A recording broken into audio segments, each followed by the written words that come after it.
is for event occurring after balance sheet date. Events occurring after balance sheet date. समझिएगा भाई क्या है। First of all इसका overview देख लीजिए ये किस तरीके से, फिर अपन इसकी रीडिंग कर लेंगे फॉर्मल। देखिए ये एस क्या कहता है, ये कहता है कि भाई ये आपकी एक बैलेंस शीट डेट है, ये आपकी बैलेंस शीट डेट है जिस दिन आपने बैलेंस शीट बनाई है, मतलब फाइनेंशियल स्टेटमेंट की डेट या बैलेंस शीट डेट जो भी को। ये इस डेट पे आपने क्या किया, फाइनेंशियल स्टेटमेंट बनाया, मतलब ये आपने बैलेंस शीट तैयार की है। वहां से लेके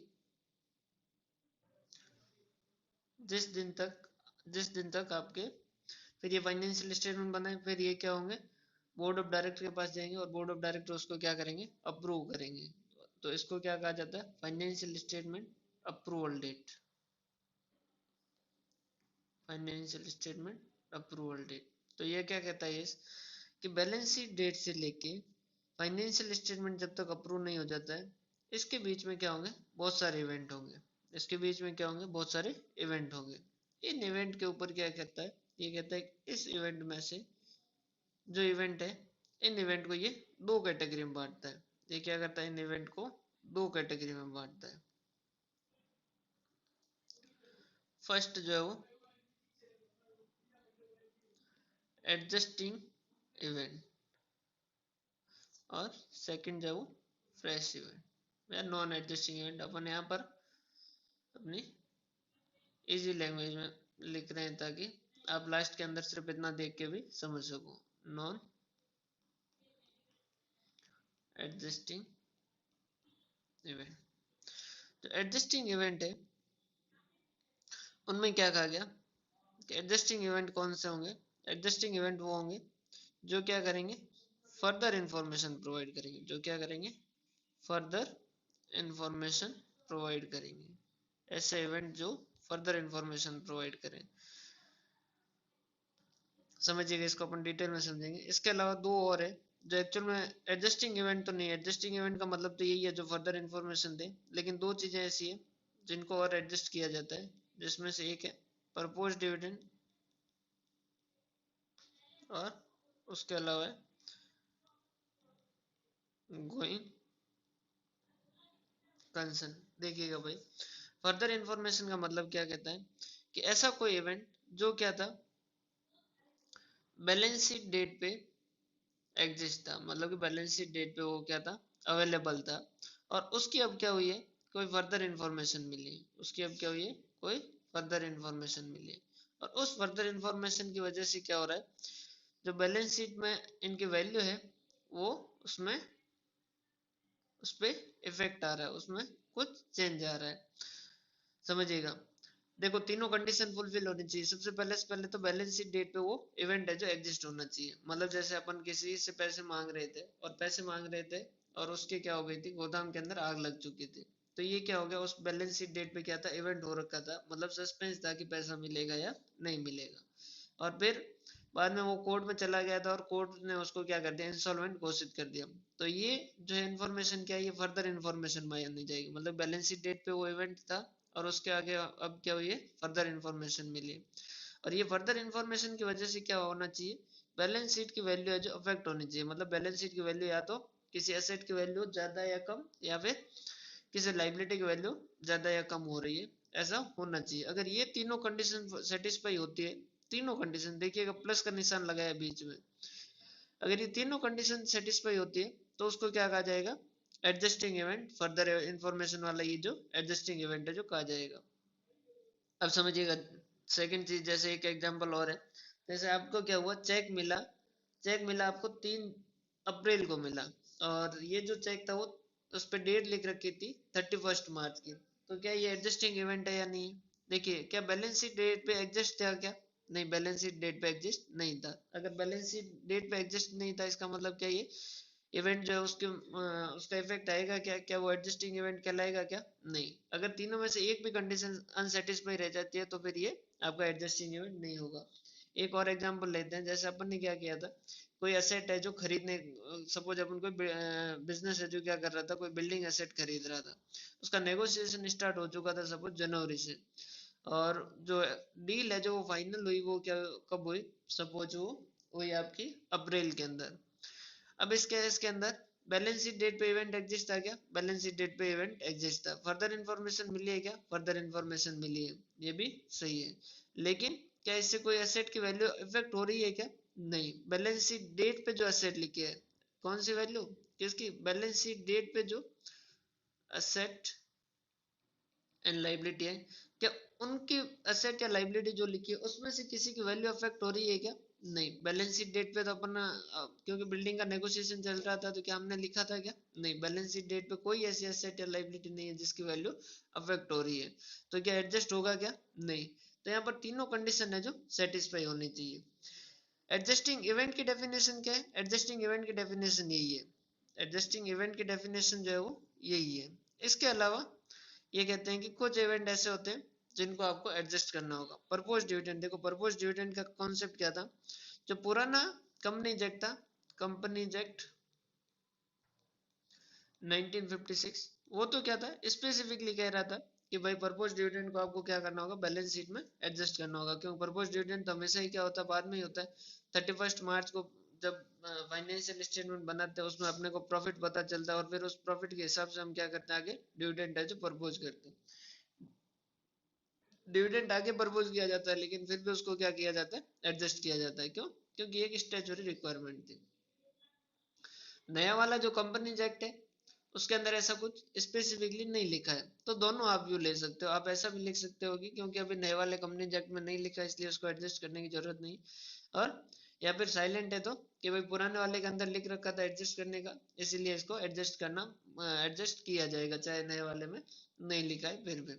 और उसके अलावा कोई इवेंट अगर ऐसा हो जाए जिससे क्या हो जाए, आपकी गोइंग कंसर्न ही खतरे में आ जाए, मतलब आपकी गोइंग कंसर्न ही क्या हो जाए, अब ऐसा हो जाए कि पता नहीं कि ये बिजनेस है जाके रन कर पाएंगे भी या नहीं कर पाएंगे। अगर ऐसी सिचुएशन भी आ जाए, ऐसा कोई इवेंट भी हो जाए, तो उस केस के अंदर भी क्या करेंगे हम, उस इवेंट को भी हम क्या करेंगे, हमारी बुक के अंदर एडजस्ट करेंगे। सपोज क्या हुआ, 31 मार्च को हमने बैलेंस शीट बना दी, फिर हम 5 अप्रैल को क्या कर रहे थे, सुबह सुबह आए और फैक्ट्री के अंदर क्या कर रहे थे, दिया बत्ती कर रहे थे। और दिया बत्ती करते करते क्या हुआ, दिए ने थोड़ी सी आग पकड़ी और पूरी फैक्ट्री में ही दिया बत्ती कर दी, और उन्होंने क्या कर दिया, पूरी फैक्ट्री जल गई। अब इवेंट फ्रेश है क्या, एकदम फ्रेश है, सब कुछ भी नहीं था। 31 मार्च का ऐसा कुछ भी नहीं था, एकदम फ्रेश आग लगी 5 अप्रैल को।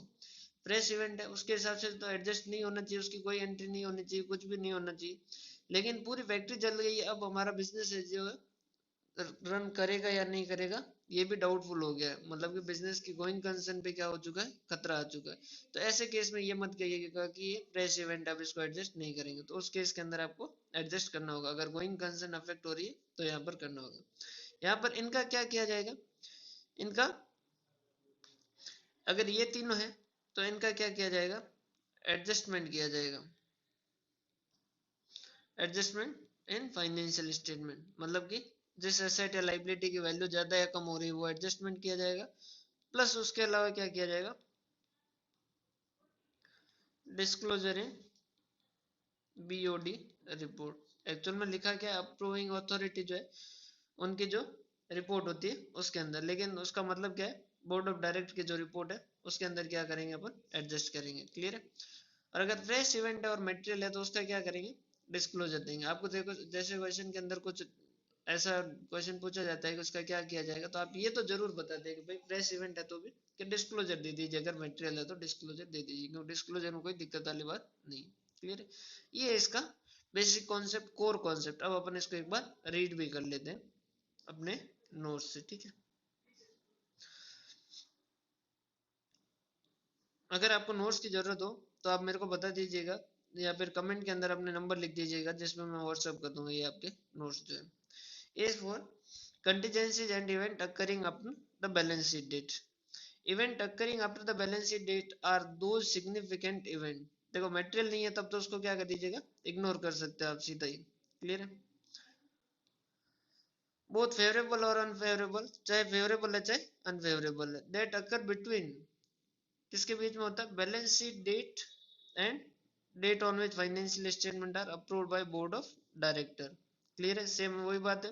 इन case of company and by the corresponding approving authority in case of any other entity. वो अगर कह रहा है कि कंपनी है तो उस केस में बोर्ड ऑफ डायरेक्टर अप्रूव करते हैं, और कोई अगर फॉर्म है तो उसमें कुछ कोई और करते हैं, जैसे पार्टनरशिप पार्टनर करते हैं।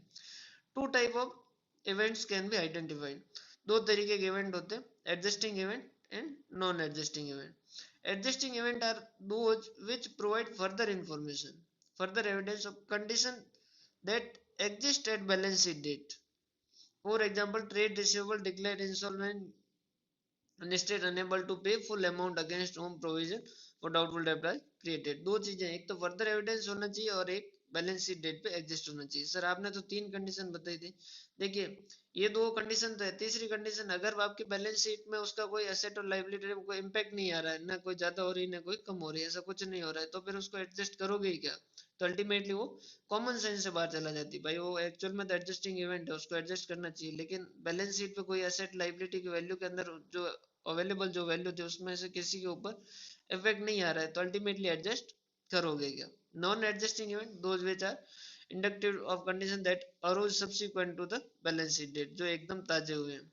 समझ पा रहे हो बात, ठीक है। Adjusting event, adjustment to asset and liability are required for, उनमें क्या किया जाएगा, एडजस्टमेंट रिक्वायर्ड है किसके अंदर, एसेट एंड लाइबिलिटी में। ध्यान रखिए कि ये इनकम और एक्सपेंडिचर के लिए नहीं, ये किसके लिए, asset and liability.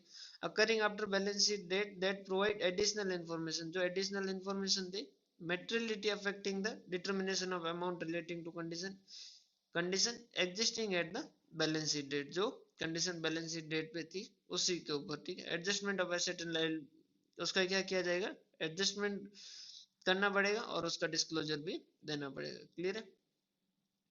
Non adjustment, non adjusting event, adjustment to asset and liability are not appropriate for event occurring after the balance sheet date if such event do not relate, अगर ये relate नहीं, do not relate to condition existing at the balance sheet date. इसका मतलब क्या हुआ, अगर ये fresh event है तो इनको एडजस्ट करने की जरूरत नहीं है। क्लियर है भाई। उसके बाद में लिखा है event occurring after the balance sheet date which do not affect the figure stated in financial statement would not normally require disclosure in financial statement, although they may be such significant that they may require a disclosure in report of approving authority। ये क्या कह रहा है, event occurring after balance sheet date which do not affect the figure in, वो अपन ने क्या कहा था, उसके साथ साथ क्या होना चाहिए, बैलेंस शीट की वैल्यू में भी कोई चेंज आना चाहिए। वो कह रहा है अगर कोई ऐसा इवेंट हुआ है जो क्या कर रहा है, कोई फिगर जो इस बैलेंस शीट में लिखा है, फाइनेंशियल स्टेटमेंट में लिखा है, उनको अफेक्ट नहीं कर रहा है, तो उसका क्या किया जाएगा, सिर्फ डिस्क्लोजर देने की जरूरत है। देखो डिस्क्लोजर हर किसी का देना चाहिए, अगर मेटेरियल है तो उसका डिस्क्लोजर दे दीजिएगा, उसमें कोई दिक्कत नहीं। although they may be so significant that they may require a disclosure, तो उसका डिस्क्लोजर दे देना चाहिए। ये थ्योरेटिकल एज है, तो आप इसकी थ्योरी को अच्छे से पढ़िएगा और इसके क्वेश्चन और आंसर बहुत ध्यान से पढ़िएगा, क्योंकि अगर 3-4 बार आप उन क्वेश्चन और आंसर को पढ़ोगे तो आपका ऑटोमेटिकली आपकी लैंग्वेज वैसी हो जाएगी। आपको इस जैसे ये थ्योरेटिकल जो है इसके अंदर जो आपके मार्क्स मिलेंगे वो प्रोविजन के मिलेंगे। पहले तो आपको जैसे ही क्वेश्चन पढ़ोगे वो पहले पूरा एज 4 का प्रोविजन लिख देना है, भाई ये होता है एडजस्टिंग इवेंट, ये होता है नॉन एडजस्टिंग इवेंट, और यहाँ पर एडजस्टिंग इवेंट का ये किया जाएगा, नॉन एडजस्टिंग इवेंट का ये किया जाएगा। फिर लिखोगे इन द गिवन केस, इस केस के अंदर ये चीज है और इस वजह से ये होगा और इसका इस तरीके से किया जाएगा। In the report of approving authority financial statement to make proper evaluation and decision. There are event which all though take place after the balance sheet date. ये क्या कह रहे हैं, कुछ ऐसे इवेंट भी जो बैलेंस शीट डेट पे बाद में होते हैं, sometime reflect in financial statement because of, वो कह रहे हैं कुछ ऐसे जो फ्रेश इवेंट है फिर भी वो क्या किए जाएंगे, बैलेंस शीट में उनको एडजस्ट किया जाएगा। बिकॉज क्यों, क्योंकि स्टेचुटरी रिक्वायरमेंट है, कानूनी रिक्वायरमेंट, और because of their special nature, या फिर उनके स्पेशल नेचर। गोइंग कंसर्न वाला ये स्पेशल नेचर क्या है, या काउंटिंग एजम्पशन है। आपने अगर पता हो तो ये क्या आपकी है, अकाउंटिंग एजम्पशन। अगर कोई भी यूजर जब भी फाइनेंशियल स्टेटमेंट पढ़ेगा तो ये मान के चलेगा कि उसके अंदर क्या है, गोइंग कंसर्न है जो फॉलो की गई है। अगर गोइंग कंसर्न ही नहीं बचे तो फिर आपको क्या करना पड़ेगा, उसको तो बताना ही पड़ेगा, चाहे वो फ्रेश इवेंट है। Clear. Adjustment to asset and liability, इनके लिए नॉन एडजस्टिंग के लिए क्या क्या, एडजस्टमेंट तो रिक्वायर्ड नहीं है और लेकिन डिस्क्लोजर जो है वो रिक्वायर्ड है। तो आपको डिस्क्लोजर का तो हमेशा ही बताना है। Disclosure of event occurring after the balance sheet date require the following information should be provided. क्या क्या बताओगे? Nature of the event and एक तो नेचर बताना और एस्टिमेटेड फाइनेंशियल इम्पैक्ट, उसके अलावा उसका फाइनेंशियल इम्पैक्ट कितना है वो बताना है। तो क्या अपने इतने से कवर हो रहा है क्या? Disclosure in board of director report, और बोर्ड ऑफ डायरेक्टर रिपोर्ट के अंदर किस तरीके का डिस्क्लोजर होगा? एक तो नेचर ऑफ इवेंट और उसके अलावा फाइनेंशियल इम्पैक्ट, उसका फाइनेंशियल इम्पैक्ट कितना आ रहा है। और अगर इफ नॉट नोन देन, अगर ये आपको पता नहीं चल रहा है तो उस केस में क्या लिखा है? रीजन उसका क्या बताना होगा। और स्टेटमेंट फॉर दैट, देखो, an estimate of financial effect और statement that such an estimate can not be made. तो अगर ये एस्टिमेट नहीं बता पा रहे हो तो फिर आपको क्या करना होगा? आपको कारण बताना होगा। देन रीजन, रीजन या क्लेरिफिकेशन कह दीजिए इसको, रीजन लिखने के बजाय। इफ नॉट नोन देन उसका क्या कर दीजिएगा? क्लेरिफिकेशन दे दीजिएगा कि भाई हम हमारा जो है वो हुआ था, लेकिन इसका फाइनेंशियल इम्पैक्ट कितना हो रहा है वो हमें पता नहीं चल रहा है, इस बात का क्या कर दीजिए? क्लियरिफिकेशन। तो अल्टीमेटली आपका जो पूरा क्रक्स है एस4 का वो ये इतना है। अगर आप इतना पढ़ देख लेते हैं तो भी आपका क्या हो जाएगा? एस4 है जो कवर हो जाएगा। Company follow April to March as financial statement. Company recognise cheque dated 31 March और बिफोर। चेक की डेट क्या है? 31 मार्च और बिफोर। देखो, चेक के डेट से मतलब नहीं है, बैलेंस शीट डेट पे एग्जिस्ट कब माना जाएगा? अगर वो रिसीव भी हमें चेक की डेट से पहले हुआ। Received from customer after the balance sheet date, तो क्या ये एडजस्टिंग इवेंट होगा क्या? नहीं, नॉन एडजस्टिंग इवेंट होगा। But before approval of financial statement, ठीक है, उसको हमने चेक इन। अभी आगे तो पूरा पढ़ लीजिएगा क्योंकि मैं आपका भी एग्जाम नजदीक है तो मैं इतना ज्यादा टाइम नहीं लूंगा। बाकी ये क्या कह रहा है, अपने तो कंडीशन यही अनसेटिस्फाई हो गई है कि भाई after balance sheet date receive हुआ तो हमें एडजस्ट करने की जरूरत नहीं, क्यों? Even if the cheque bear the date of 31 March और before the cheque received after 31 March, अगर 31 मार्च के बाद में लिखा है do not represent any condition existing at 31 March, ठीक है, इसलिए उसका कोई एडजस्टमेंट नहीं होगा। लेकिन डिस्क्लोजर जो है वो जरूर दे देंगे। उसके बाद में इलिस्ट्रेशन 1 पे आइए। Come X company limited theft cash of rupees 5 lakh by the cashier in January 2000। देखो, चोरी कब हुई है? जनवरी के अंदर। अब इवेंट होना चाहिए, समझिएगा, इवेंट एग्जिस्ट होना चाहिए, ऐसा नहीं है पता हो या नहीं हो ये फर्क नहीं पड़ता है। और डिटेक्टेड ओनली इन मार्च 2017, हमें पता चला मार्च 17 के अंदर। पता चलने से मतलब नहीं, हमें कंडीशन एग्जिस्ट मतलब उस दिन इवेंट हो चुका था क्या? 31 मार्च को हाँ इवेंट हो चुका था। अभी तक बोर्ड ऑफ डायरेक्टर ने अप्रूव किया नहीं है, क्या इसको एडजस्ट करेंगे या नहीं करेंगे? तो फ्रॉड ऑफ अकाउंट एस4 जो है वो उसके ऊपर दे रखा है उसके बारे में। और if fraud of accounting period is detected after the balance sheet date but before approval of financial statement, it is necessary to recognize the loss amounting to rupees 5 lakh। अपने को क्या करना होगा? रिकॉग्नाइज करना होगा loss amounting to rupees 5 lakh and adjust the account of company, ठीक है, clear है। उसके बाद में उससे नेक्स्ट है an earthquake destroyed a major warehouse of ACO limited on 20/5/2017। कब लगी आग? 20/5/2000, अच्छा, अर्थक्वेक हुआ और 20/5/2017 को हुआ। अकाउंटिंग ईयर ऑफ कंपनी जो है वो 31 मार्च का, अकाउंट जो है वो अप्रूव हुआ है 30/6। क्या उसके बीच में हुआ है क्या? हाँ हुआ है, ठीक है। The loss from earthquake is estimated as 30 lakh. State with the reason. पहली बात तो क्या ये event occurring after balance sheet date के अंदर एडजस्टिंग इवेंट में आएगा क्या? नहीं, एडजस्टिंग इवेंट में नहीं आएगा क्योंकि बैलेंस शीट डेट पे कोई भी इवेंट नहीं हो रखा था। ये कब हुआ? बैलेंस शीट डेट से बाद में हुआ। तो क्या इसे एडजस्ट करेंगे क्या? एडजस्ट नहीं करेंगे। लेकिन इसके साथ जरूर लिखिएगा कि अगर गोइंग कंसर्न पे इफेक्ट आ रहा है तो फिर हम उसे जरूर क्या करेंगे? एडजस्ट करेंगे, क्लियर है। एक कंपनी हैज फाइल्ड उन्होंने एक legal suit against the debtor from home 15 lakh is recoverable on 31 मार्च 2017। तो 31 मार्च को केस कर चुके हैं, मतलब क्या बैलेंस शीट डेट पे इवेंट एग्जिस्ट है क्या? हाँ, इवेंट उस दिन एग्जिस्ट है। The chances of recovery by way of legal suit are not good as per legal opinion given by council on April 2017. अब जो हमारे वकील साहब है उन्होंने कहा कि इनसे पैसा मिलना मुश्किल है, तो क्या ये फर्दर इन्फॉर्मेशन दे रहा है क्या? हाँ, event exist balance sheet date पे फर्दर इन्फॉर्मेशन भी आ रही है और इसकी वजह से हमारी एसेट और लायबिलिटी की वैल्यू में भी चेंज आएगा, ठीक है, क्योंकि प्रोविजन बनाना पड़ेगा। Can the company provide full amount of 15 lakh provision? हाँ, प्रोविजन बना। देयरफॉर प्रोविजन फॉर डाउटफुल डेब्ट शुड बी मेड फॉर, इसके लिए देयरफॉर प्रोविजन फॉर हमें बनाना चाहिए।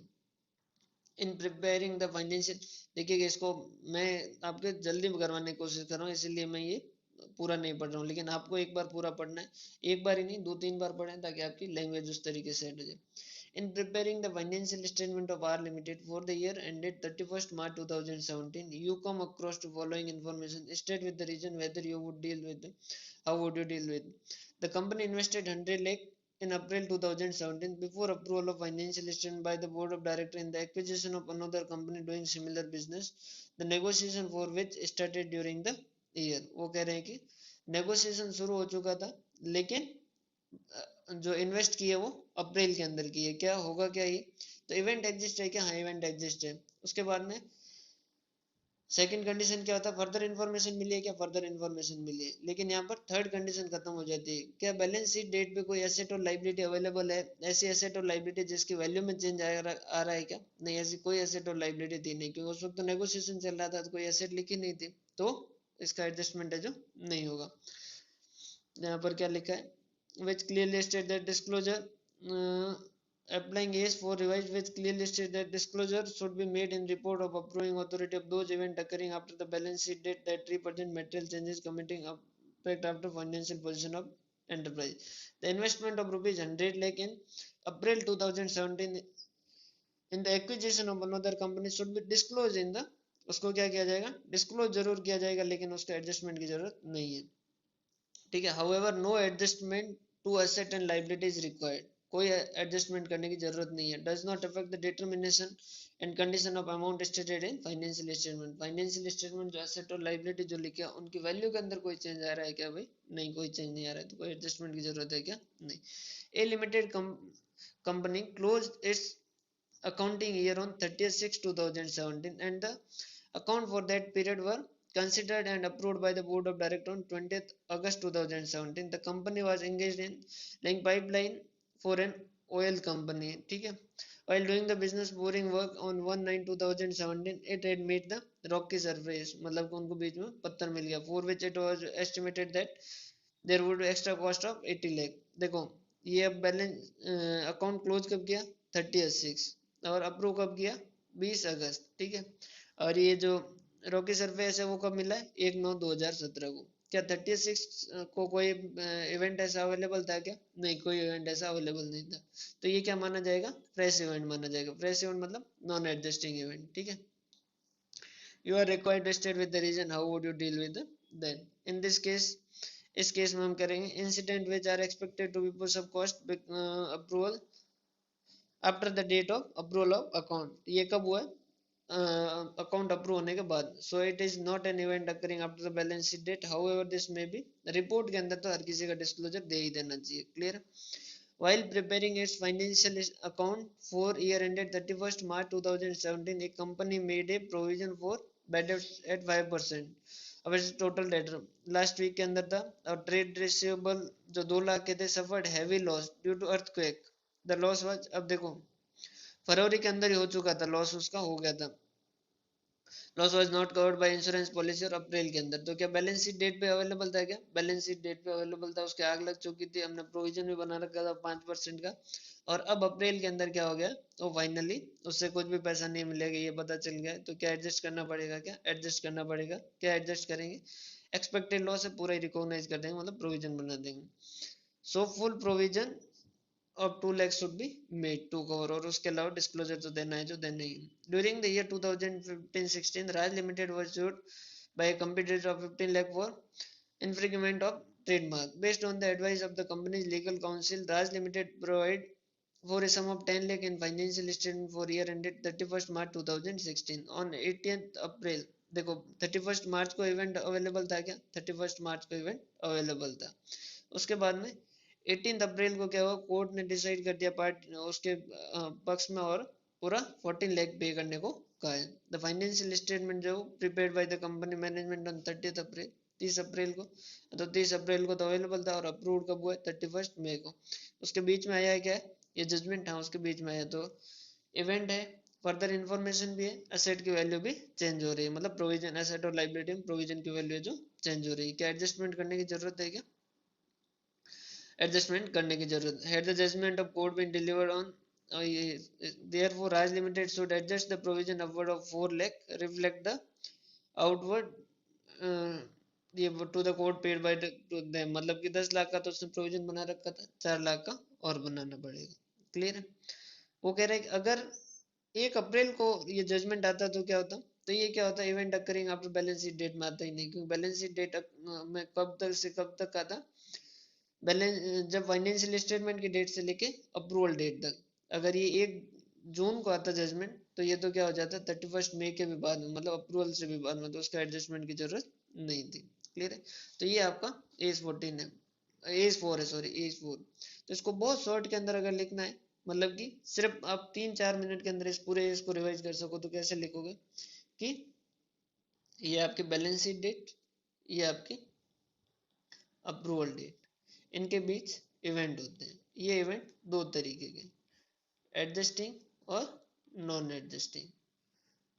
एडजस्टिंग कौन से, जो फर्दर इंफॉर्मेशन प्रोवाइड करें, फर्दर इंफॉर्मेशन के साथ एग्जिस्ट होना चाहिए उसने, ठीक है, उसकी फर्दर इंफॉर्मेशन मिलनी चाहिए और उसकी वजह से वैल्यू अफेक्ट होनी चाहिए, बैलेंस शीट डेट पे जो एसेट और लाइबिलिटी जो भी फाइनेंशियल एसेट उनकी वैल्यू अफेक्ट होनी चाहिए।